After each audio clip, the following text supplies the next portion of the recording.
म सुरुमै यहाँहरू सबैलाई यो भव्य सम्मेलनको सफलता मात्रै हैन, यसको सफलता 2084 को मेलम्ची नगरपालिकाको विजयसँग जोडिएको छ।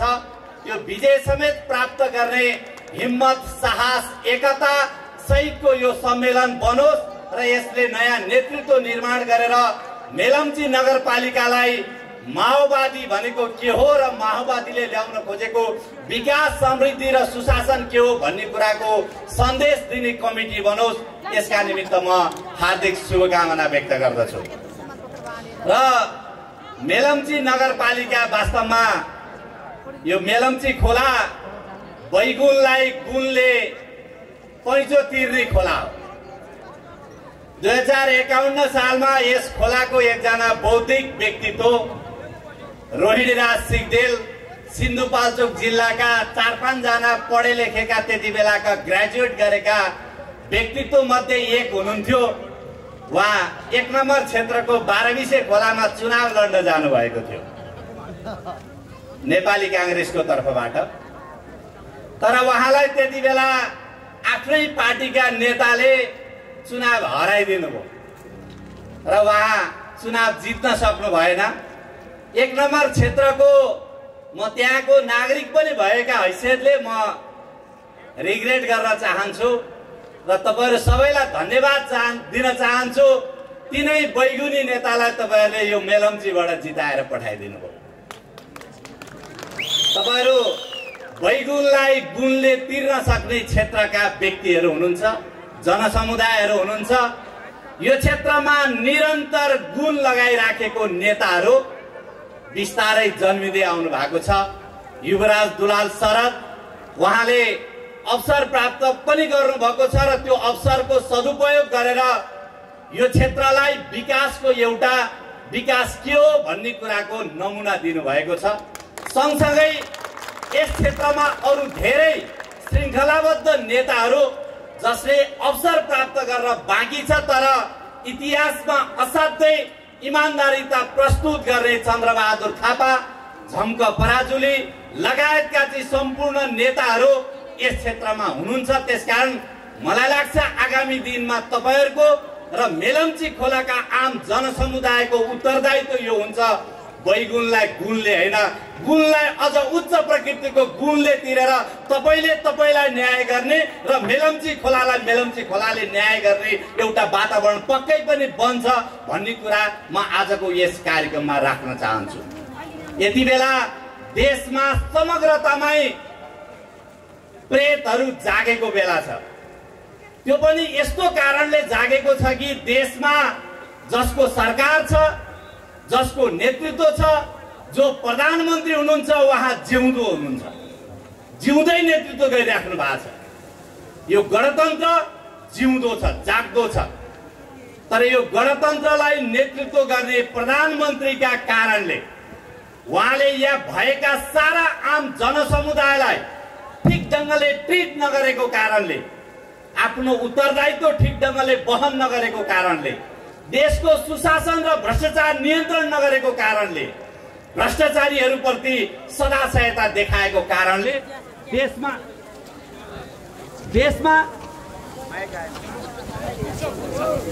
देशमा प्रेतहरू जागेका छन्।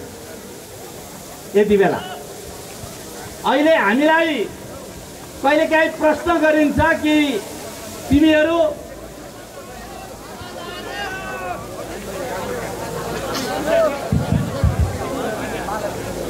देशमा अहिले जे जागरण आइराखेको छ, गणतन्त्रलाई संस्थागत बनाएर अगाडि लैजान पर्ने परिस्थिति पैदा भइराखेको छ।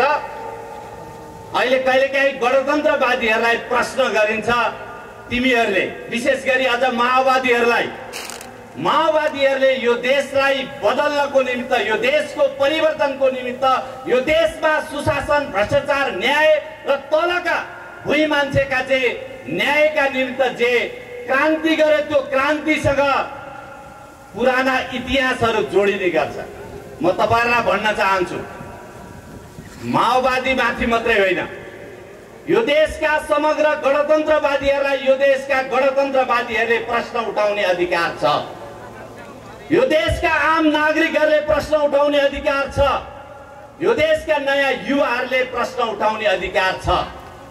तर इतिहासमा आफ्ना भाइ भारदारहरू काटेर गिद्धलाई खुवाउने हत्याराहरू, इतिहासमा आफ्ना पृथ्वीनारायण शाहलाई सहयोग गर्ने, दामोदर पाँडेलाई घिच्याएर लगेर चाहिँ विष्णुमतीमा लगेर चाहिँ गिद्धलाई खुवाउनेहरू, भीमसेन थापालाई लगेर गिद्धलाई खुवाउनेहरू, दामोदर पाँडेका छोरा छोरी नाता पनातिलाई लगेर शहीद गेटमा झुन्ड्याउनेहरू र यो देशलाई आफ्ना भाइ भारदार काट्नको निमित्त राजा राजेन्द्रको पालामा इन्डियामा बसेर नेपालमा का भारदारको विरुद्ध लडाईँ लड्नलाई अंग्रेजको सहयोग लिएर चाहिँ सेना बनाउने देशघातीहरू र नेपालको चाहिँ भारदारहरूलाई काट्नको निमित्त रणबहादुर शाहको नेतृत्वमा इन्डियामा बसेर चाहिँ अंग्रेजको सेना बनाएर नेपालमा ल्याउने पञ्चका प्रेतहरूले चाहिँ हामीलाई प्रश्न नउठाउनु, यो चाहिँ हाम्रो चुनौती।